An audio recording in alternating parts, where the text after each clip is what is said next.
we're back in the building here at Operation Domination. Thanks for tuning in and downloading on your favorite podcast app or checking out our video content on the Fantasy Football Advice Network channel at FF Advice Net. As always, I'm your host, Dan Mader, joined here with Adam LaRue and Chase Thornton, the three amigos in the building. And gents, we're already heading into week 3. The season already feels like it's flying by when I say that.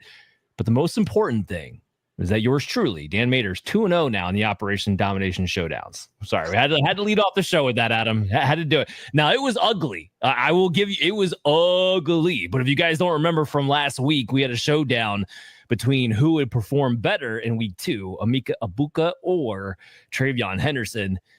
Egbuka, not a great stat line, but gets the touchdown to kind of seal the deal on that one. How'd you feel, Adam?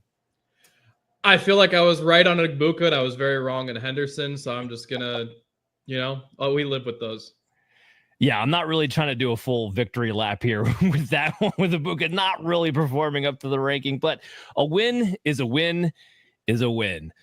Speaking of winning, you guys have start-sit questions, and we want to get to them. We want to break these down, and these are some of the hot start-sit questions of the week that people all around are asking. And the first one is really interesting to me because this is not a conversation I thought we were going to be having going into week 3, but this is a big one. So Deebo Samuel versus Terry McLaurin. This person wants to know, well, which one to start? First, I want to ask, why do you have both on the same team? That's the first thing I want to ask, but you do. And here we are. So I'm going to kick this to Adam first and then Chase. Adam, what's your answer to this question? It's Deebo for now, at the very least. I do believe in Terry towards the end of the season. I mean, he had his contract dispute. He came in late. Like, I think that he's someone who I think he'll be scoring points for you sooner than later.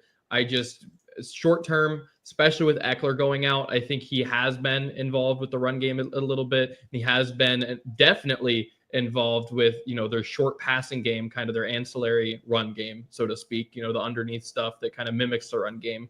With that, I just think he's going to be a more consistent part of this offense. And until they get going throwing down the field, which I certainly don't think is going to happen with Marcus Mariota at quarterback, if that ends up being the case.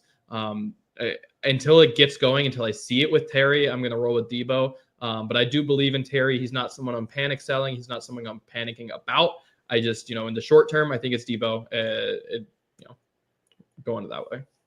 To back up your point there about the fact that he's an extension essentially of the running game, and we know Cliff Kingsbury loves to do this, especially when he has the ability to do so, but 3.8 yards average depth of target for Deebo Samuel. Yeah. I mean, that's how close it is. So everything that Deebo's doing right now is completely yards after the catch, which we know he can do when he is healthy. And we just don't know how long he'll be healthy for, because he just hasn't been able to do that all season long at any point in time. Really in his career since 2021, essentially. But Chase, do you see it a different way? Well, kind of what you guys just brought up is part of why I am leaning actually Scary Terry this week a little bit. I do agree that with Eckler going out, I think that means that they have to use Deebo, in a little bit different role. I think that Deebo kind of will take over what Eckler was going to fill in for them. Eckler wasn't going to be a 3-down back the rest of the season anyway. He didn't want that. He said all along he wanted to be part of a committee. He felt he was more effective that way. He was not going to be their 3-down back. Eventually it was going to be Bill or Chris Rodriguez or Jeremy McNichols or somebody else was going to get into that mix eventually anyway. But I think with him being out now and with Deebo, like you said, them using him so short, that I think, and knowing that in the past he's been able to take some rush reps, I think there's definitely a spot for him to kind of move into where Eckler's role was, as Bill Krosky Merritt or whoever else, Rodriguez, begins to, take maybe some of the early down work. But Las Vegas has been a lot tougher on teams over the middle and short. That's where they play. They've actually played really tough defense. They haven't given up a ton of points to, like, say, tight ends who operate in that part of the field, but where they have given up points, where they have been vulnerable, is deeper, which is the way that they like to use Terry McLaurin. I'm curious to see if Daniels can at all, go. If he can't, if it's Mariota, yeah. But I'm willing to lean with Terry this week, just because he's not going to struggle all the time. like you said, I'm worried a little bit about Deebo staying healthy all season. Now for this week, I'm not necessarily worried about it. It's kind of a horse apiece, but I'm not shying away from McLaurin this week because I think that it's the kind of defense that McLaurin can thrive against. I mean, that's a fair point against the defense right now with the Raiders. That has been where they've been susceptible the most, at least through the first 2 weeks anyway. I just think it's a little bit tough because right now Deebo is wide receiver 8. And again, I know it's 2 weeks, and McLaurin's been the wide receiver 64. Now, part of this is that McLaurin could be still rounding into shape, quite possibly. But even the usage has been a big discrepancy here. I mean, you got Deebo with a 25% target share and McLaurin's 21. He's getting 22% targets per out run. The McLaurin 17. Like McLaurin with those usage numbers, he's barely even a wide receiver 3 with that kind of a usage.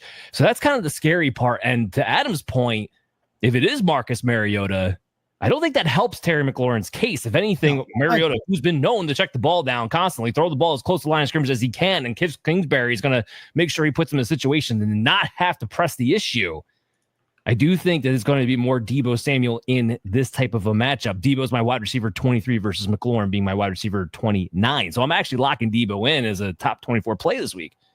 Do we have a showdown on this or no? No, I mean, I don't feel strong about it. You don't feel confident enough about it. Ultimately, 2-1 to start Deebo here for that question. We'll see how it goes.